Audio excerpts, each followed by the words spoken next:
সূরা ইখলাস, ফালাক, নাস কখন পড়লে কি উপকার হয় এটা কিন্তু আমরা অনেকেই জানি না। সূরা ইখলাস, সূরা ফালাক, সূরা নাস এগুলো কিন্তু আমরা প্রত্যেকটা মুসলমানই জানি এবং এর উপকার সম্পর্কে আমরা জানি। সূরা ইখলাস পবিত্র কোরআনুল কারীমের সর্বছোট্ট সূরা, তবে এই সূরার ভিতরে অনেক ফজিলত রয়েছে, কারণ এই সূরার ভিতরে আল্লাহর পরিচয় রয়েছে।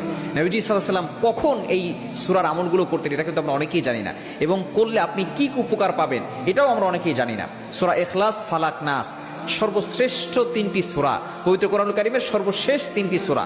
সূরা ইখলাস, এই সূরা ইখলাসের ভিতরে আল্লাহর পরিচয় রয়েছে এবং নবী সাল্লাল্লাহু আলাইহি ওয়াসাল্লাম জানিয়ে দিয়েছেন একবার সূরা ইখলাস পড়লে 10 পারা কোরআন শরীফের সওয়াব পাওয়া যায়, এবং যে ব্যক্তি 3 বার পড়বে 1 খতম কোরআন পড়ার সওয়াব পেয়ে যাবে। এবং সূরা ইখলাস, একজন সাহাবী সে নামাজে সবসময় সূরা ইখলাস পড়তেন, তো মুসলির অভিযোগ করেছেন, নবী সাল্লাল্লাহু আলাইহি ওয়াসাল্লাম বলেছেন যে কেন সে সূরা ইখলাস পড়ে, সে বলেছে আমি এই সূরাকে মহব্বত করি। নবী সাল্লাল্লাহু আলাইহি ওয়াসাল্লাম বলেছেন এই সূরাই তোমাকে একদিন জান্নাতে নিয়ে যাবে। সুতরাং সূরা ইখলাসের ফজিলত এতটা বেশি, এজন্য সূরা ইখলাস, কুল হুয়াল্লাহু আহাদ, সূরা ফালাক, কুল আউযু বিরাব্বিল ফালাক, এবং সূরা নাস, কুল আউযু বিরাব্বিন নাস, এই তিনটা সূরা কখন পড়বেন? 1 নম্বর সময় হচ্ছে সকাল সন্ধ্যা পড়বেন, ফজরের নামাজের পরে এবং মাগরিবের নামাজের পরে।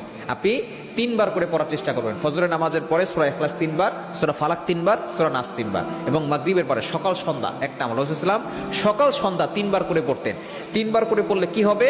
আল্লাহ পাক রব্বুল আলামিন সকল ধরনের অনিষ্ট থেকে আপনাকে হেফাজত করবে। দুশমন আপনাকে কোনো ক্ষতি করতে পারবে না। মানুষ শয়তান বলেন, জিন শয়তান বলেন, কেউ আপনাকে ক্ষতি করতে পারবে না। 1 নাম্বার হচ্ছে আপনি ফজরের পরে পড়বেন এবং মাগরিবের পরে পড়বেন, এটা হচ্ছে সকাল সন্ধ্যা। 2 নাম্বার হচ্ছে আপনি এটা রাতে ঘুমানোর আগে 3 বার করে পড়বেন। সূরা ইখলাস 3 বার, সূরা ফালাক 3 বার, সূরা নাস 3 বার। এটা পরে বুকে ফু দিয়ে ঘুমাবেন। দুনিয়ার কোনো শক্তি আপনাকে ক্ষতি করতে পারবে না। জিন শয়তান বলেন, অনেক সময় আমাদেরকে কুফরি কালাম করে মানুষ, আমাদেরকে ব্ল্যাক ম্যাজিক করে, জাদুটনা করে, বান মেরে আমাদেরকে দুনিয়া থেকে বিদায় করতে চায়। অনেকেই আছে এরকম, অনেকে আবার এটা বিশ্বাস করে। নবী সাল্লাল্লাহু আলাইহি ওয়াসাল্লামকে কিন্তু জাদু করা হয়েছিল। সুতরাং যে ব্যক্তি রাতের বেলা ঘুমানোর আগে এটা পড়বে, তাকে সকল ধরনের দুষ্ট জিন জাতি থেকে আল্লাহ তাআলা হেফাজত করবেন। এবং 5 ওয়াক্ত নামাজের পরে একবার করে পড়বেন। ফজর, জোহর, আসর, মাগরিব, এশা 5 ওয়াক্ত নামাজের পরে একবার করে পড়বেন। এই সূরা ফালাক, সূরা নাস, এই দুইটা সূরাকে বলা হয় মুআউযিজাতাইন, অর্থাৎ রক্ষা কবচ, আপনাকে সকল বিপদ আপদ থেকে হেফাজত করবে।